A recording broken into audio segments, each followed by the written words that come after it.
aujourd'hui afin de comprendre que l'acceptation du Dieu vivant pour nous, l'acceptation du Dieu vivant pour nous, c'est que nous soyons un.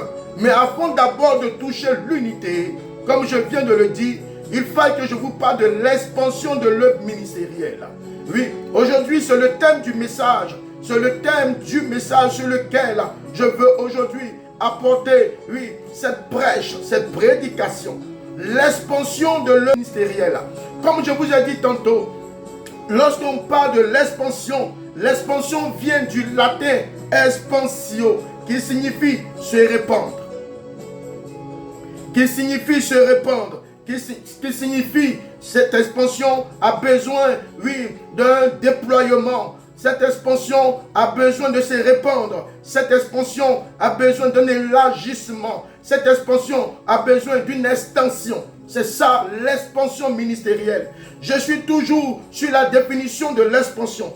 L'expansion, c'est le fait de grandir. L'expansion, c'est le fait de s'étirer. L'expansion, c'est le fait de quitter d'un bord qui est déjà gagné à un autre bord que nous devons conquérir. L'expansion, c'est le fait de se multiplier, de passer d'une position A à une position B. C'est ça l'expansion. Et je vous ai dit, par la grâce de Dieu, par les secours de l'Éternel, oui, parce que je suis cette voix qui porte à l'évangile, je suis cette voix qui porte dans le désert. Dans Actes chapitre 6, de 6 à 7, dans Actes chapitre 6, de 6 à 7, la Bible dit que la parole de Dieu, la parole du Sauveur, la parole de l'Éternel des armées se répandait, oui, de plus en plus. Oui, donc cette parole veut dire qu'il y a eu d'abord un premier contact, il y a eu d'abord une impactation dès le départ, il y a eu d'abord un contact dès le départ. Et dès le départ, parce que ces personnes ont été impactées, parce que ces personnes ont été touchées, ces personnes ont accepté de se répandre. Ces personnes ont accepté d'être des outils à la main de Dieu. Ces personnes ont accepté de se conduire afin d'aller faire l'œuvre à laquelle Dieu les avait assignés. Afin d'aller faire l'œuvre à laquelle Dieu les avait appelés. Donc, on ne peut avoir expansion sans toutefois impact. Il y a d'abord impact, il y a d'abord contact avant qu'il y ait expansion. Expansion, comme je l'ai dit tantôt, c'est se multiplier de plus belle. Expansion, c'est de quitter d'un bord 0 à passer à un bord de 10. Expansion, c'est de passer d'un bord de 10 à passer à un bord de 50. Dieu nous appelle à nous reproduire. Dieu nous appelle à nous multiplier. Dieu nous appelle à toucher des générations autour de nous. Alors, parce que tu connais ton identité, tu dois te répandre.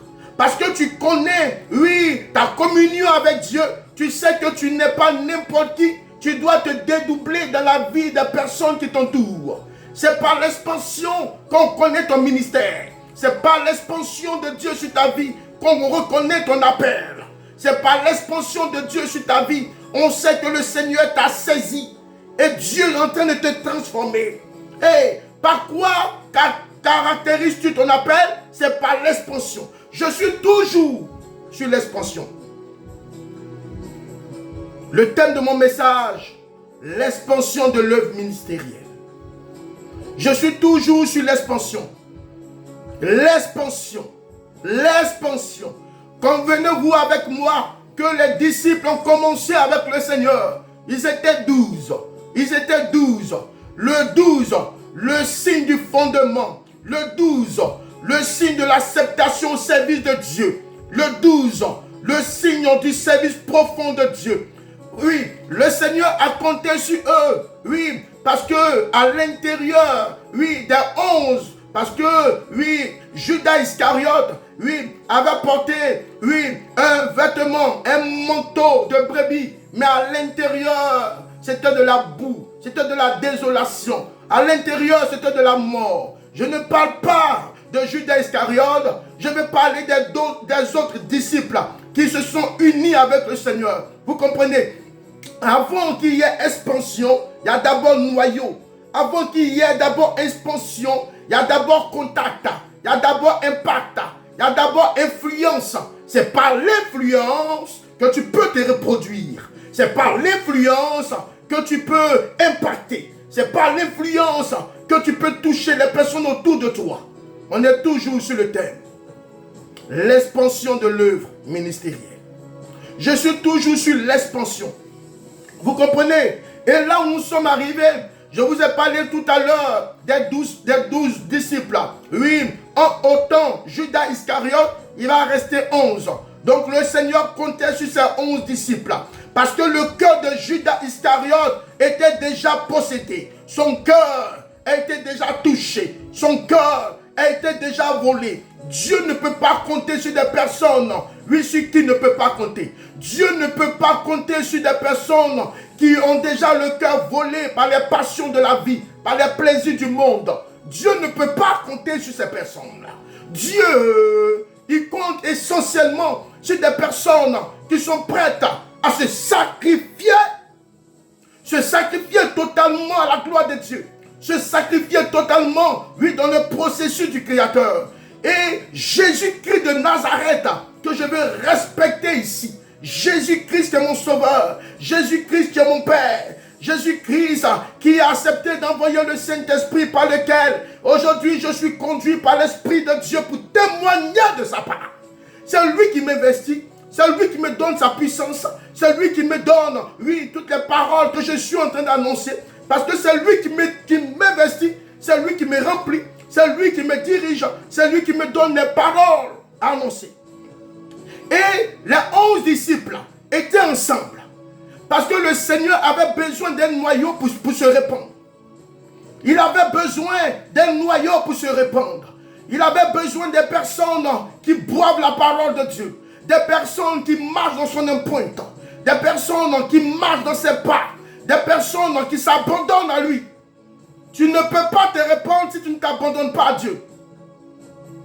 Sur le premier niveau, le premier niveau de l'expansion, c'est le contact, c'est la rencontre, c'est l'influence, c'est l'impact. Dieu doit t'impacter. Dieu doit t'influencer. Dieu doit te toucher.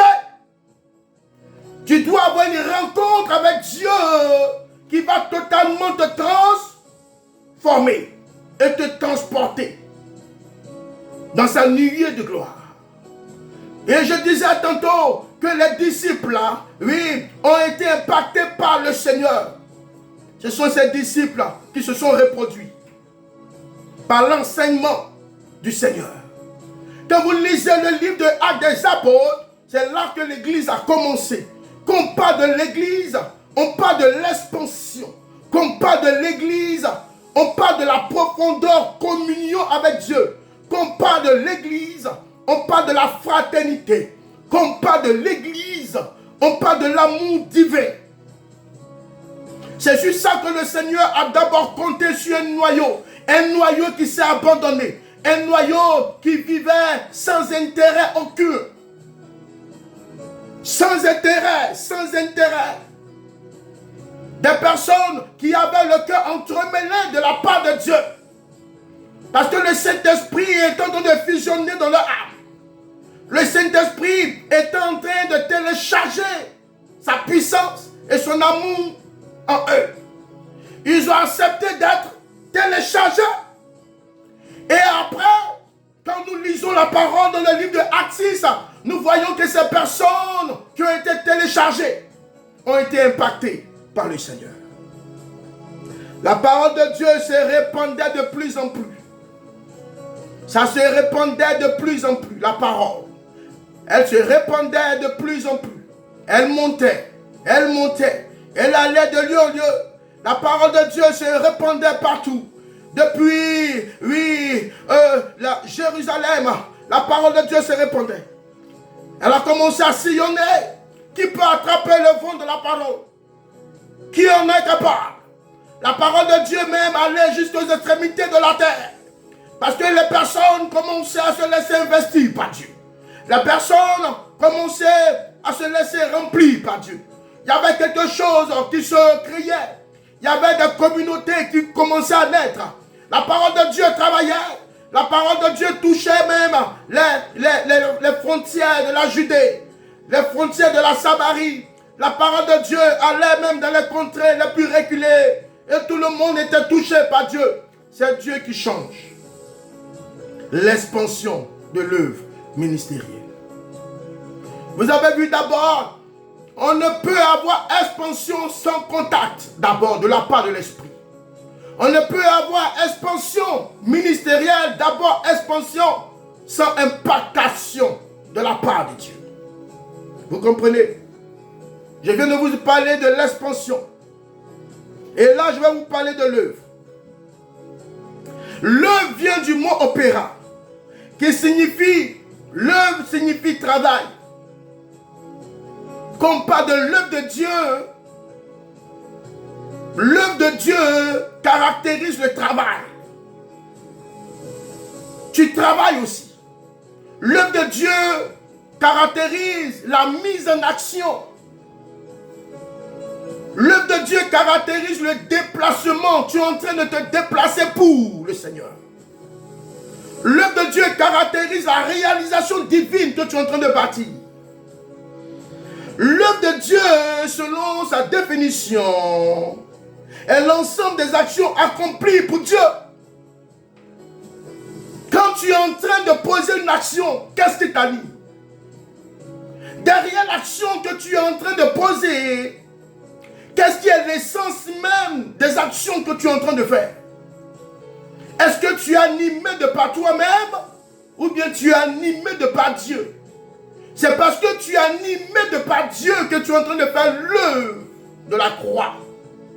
C'est parce que tu es animé de Dieu que tu es en train de faire l'œuvre de Dieu. Et le signe qui prouve que tu es en train de faire l'œuvre de Dieu, c'est le zèle de l'évangile.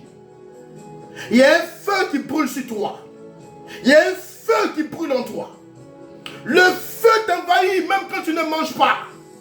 Le feu t'envahit même quand tes parents t'abandonnent. Le feu t'envahit même quand tout le monde médit de toi. Le feu t'envahit. L'œuvre de Dieu est la meilleure bénédiction qu'un homme puisse faire. Si tu vas au travail et que tu travailles pour les hommes et qu'à la fin du mois, tu es rémunéré, imagine un peu si tu travailles pour Dieu. Dieu va te payer doublement. Non seulement c'est ta bénédiction spirituelle,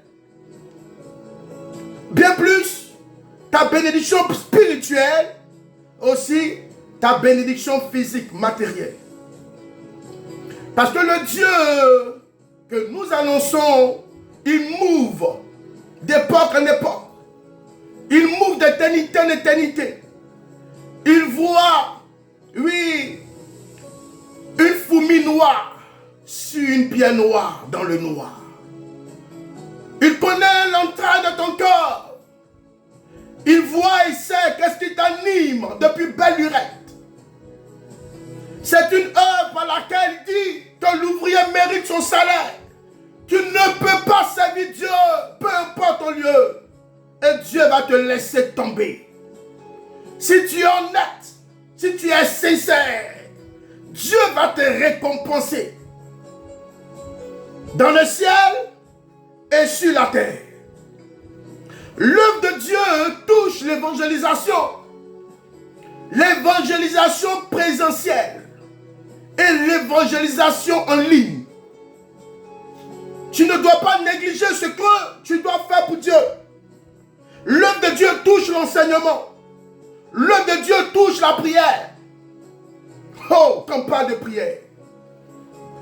La prière veut dire ici pour l'œuvre, c'est l'intercession, prier pour les autres. C'est pas prier pour soi-même. C'est de prier pour les autres. Tu te mets en tel ciel. Tu prends les fardeaux, les problèmes des personnes, oui, qui t'entourent. Quand bien même qu'elles ne te connaissent pas. Tu pries pour elles. Et tu envoies cela à Dieu. C'est ça l'intercession. L'intercession.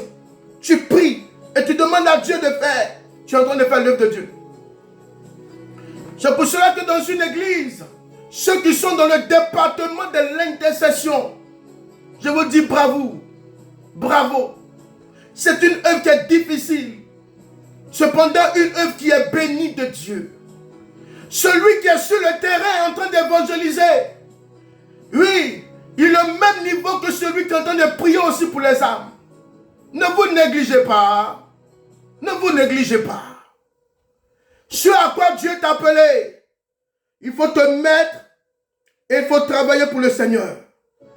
Sans reculer. Sans reculer. La Bible nous dit, dans Jean 9, verset 4. Jean 9, verset 4. Il faut que je fasse, tandis qu'il est jour, les œuvres de celui qui m'a envoyé. Pendant qu'il est encore jour, tu dois faire l'œuvre de Dieu. Pendant qu'il est encore jour, tu dois pouvoir, après avoir reçu l'impactation de l'esprit, la rencontre, tu dois maintenant actionner maintenant ton gestuel. Tu dois maintenant te laisser mouver. Tu dois te déplacer. Tu dois impacter les gens autour de toi. Oui, tu dois pouvoir voir qu'est-ce qu'il t'appelle à faire, à poser des actions. Qu'est-ce qui te motive? C'est ta motivation qui te déterminera devant la face de Dieu. Qu'est-ce qui te motive? Qu'est-ce qui te motive? Pendant qu'il fait encore jour, je dois faire l'œuvre de Dieu. Tandis qu'il est jour, les œuvres de celui qui m'a envoyé. Parce que ce n'est pas tout le temps il est jour. Il y a des moments il fait nuit. Il y a des moments il fait nuit. Il y a des moments où c'est dur. Et c'est pendant qu'il est jour, tu dois te mettre à part pour faire l'œuvre de Dieu. La nuit vient où personne ne peut travailler. C'est à cela que Dieu nous a appelés. Pendant que le zèle est sur toi, pendant que tu reconnais, tu vois ton identité, pendant que l'amour de Dieu commence à t'envahir, pendant que Dieu te connecte à des personnes qui sont zélées pour faire l'œuvre, il est jour pour toi. Ce n'est pas le jour, oui, le soleil sort de sa cavité et commence à briller. Non, le jour, c'est lorsque tout est prêt, propice pour toi. Lorsque tout est favorable. Ne t'assois pas sur tes lauriers. Ne dors pas sur les lauriers. Ne t'assois pas, oui, dans le petit coin de ta vie pour te morfondre, pour te suffire. Lève-toi et fais l'œuvre de Dieu. Lève-toi et sois une pierre à la face, dans la main du Seigneur. Une pierre d'accomplissement.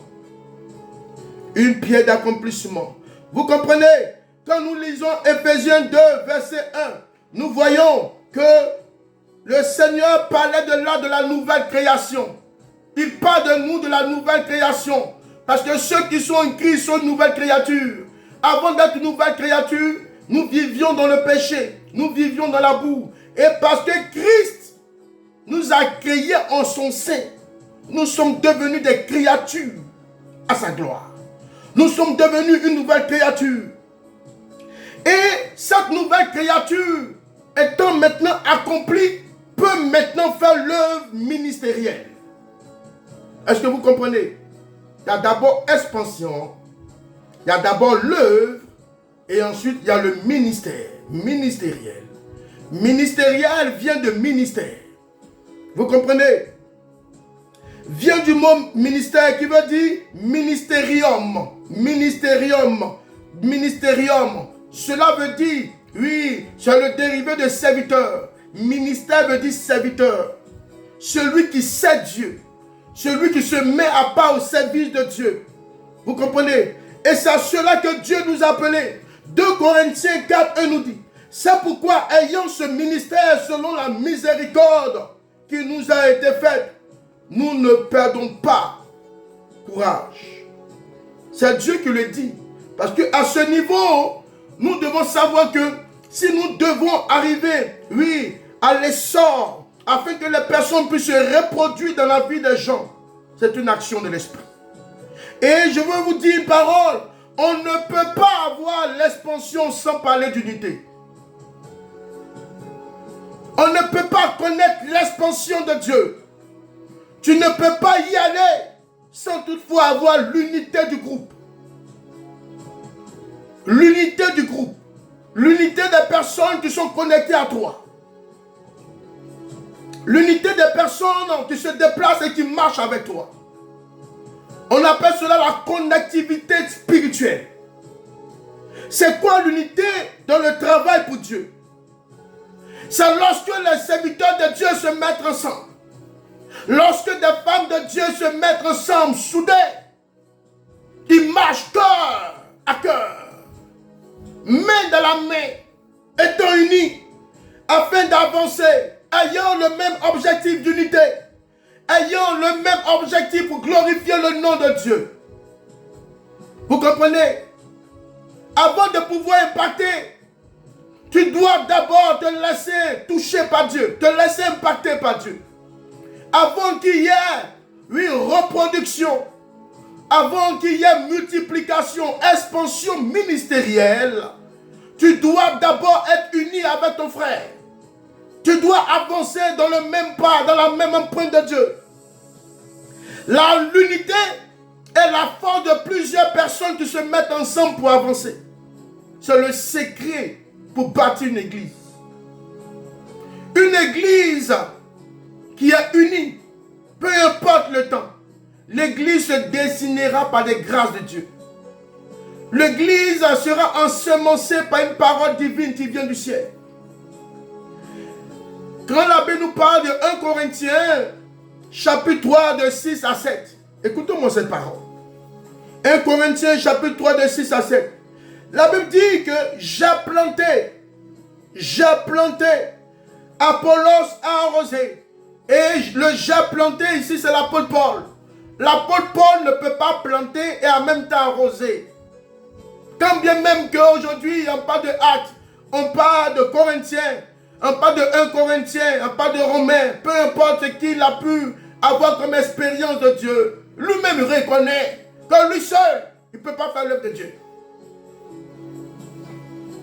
Il ne peut pas faire l'œuvre de Dieu à telle enseigne que, oui, on puisse arriver à la sommité du ministère, à la sommité de l'expansion ministérielle. Ce n'est pas possible. Ici, il dit, j'ai planté, Apollos a arrosé. Mais le Apollos ici arrosé, c'est quelqu'un qui était aussi versé dans la parole comme l'apôtre Paul. Mais on ne parle pas beaucoup de lui. Il avait des disciples. Il avait la maîtrise et la connaissance de la parole. Mais ce qui a fait la différence, c'est que la grâce de Dieu était sur l'apôtre Paul. Dieu l'avait déjà choisi. Cependant, Apollos, qui n'a pas été choisi de Dieu, était aussi le ministre qui servait Dieu en gagnant des âmes.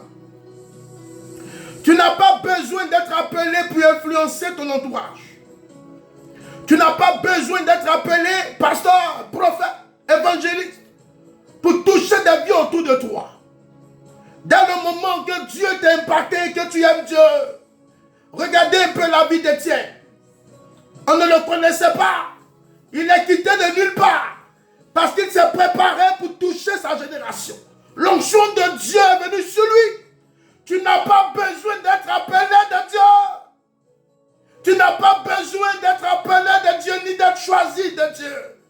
Même si tu es caché dans ton lit, sous ton lit, dans le noir, et que tu cherches Dieu de tout ton cœur, la grâce de Dieu va venir te faire sortir de là. La main de Dieu va venir te faire sortir de là. Et cette main va t'expulser et te brandir. C'est ça la grâce de Dieu. C'est ça l'onction de Dieu. L'œuvre de Dieu ne se repose pas uniquement sur les pasteurs, ni sur les évangélistes, ni sur les prophètes, ni sur les docteurs. L'œuvre de Dieu se repose sur les bien-aimés en Christ.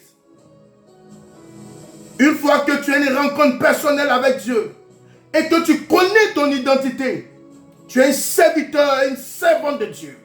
Il ne faut pas te négliger. Ne te néglige pas. C'est Dieu de là où tu te trouves. Sers-le de tout ton cœur de là où tu es. Tu verras la différence. Pierre a été choisi de Dieu. Oui, il a marqué la différence. Cependant, Étienne, à cause de la grâce qui était sur lui, parce qu'il cherchait Dieu, la grâce est venue le faire sortir du groupe. Il ne faut pas jouer avec ton intimité. Il ne faut même pas jouer. L'apôtre Paul montre par là qu'il ne peut pas tout faire. Quand bien même qu'il avait planté, quand bien même qu'il planta, quand bien même qu'il part au champ pour défricher, il ne peut pas en même temps défricher le même jour et puis en même temps planter le même jour. Ce n'est pas possible. Il a besoin de reconnaître aussi ses frères et sœurs qui sont capables. Penses-tu que toi, tu as la sommité de l'église, ou tu as la sommité de la prédication, ou tu as la sommité de la prière ou de l'intercession? Loin de là. Élie, il pensait qu'il était le seul prophète. Mais des dizaines de prophètes furent cachés. Lorsque Jézabel les chercha pour les faire tuer, tu te targues la poitrine pour dire que tu es arrivé aux sommités de l'église. Tu es arrivé certainement dans une richesse où tu reçois les dons, les offrandes partout. Tu penses que tu es arrivé. Il y a d'autres qui sont plus que toi et qui savent Dieu de tout leur cœur. Avec le peu que tu as déjà reçu, regarde comment tu négliges Dieu. Ce qu'un homme aura semé, il le moissonnera. Vous comprenez? Chacun a une mission dans l'œuvre de Dieu.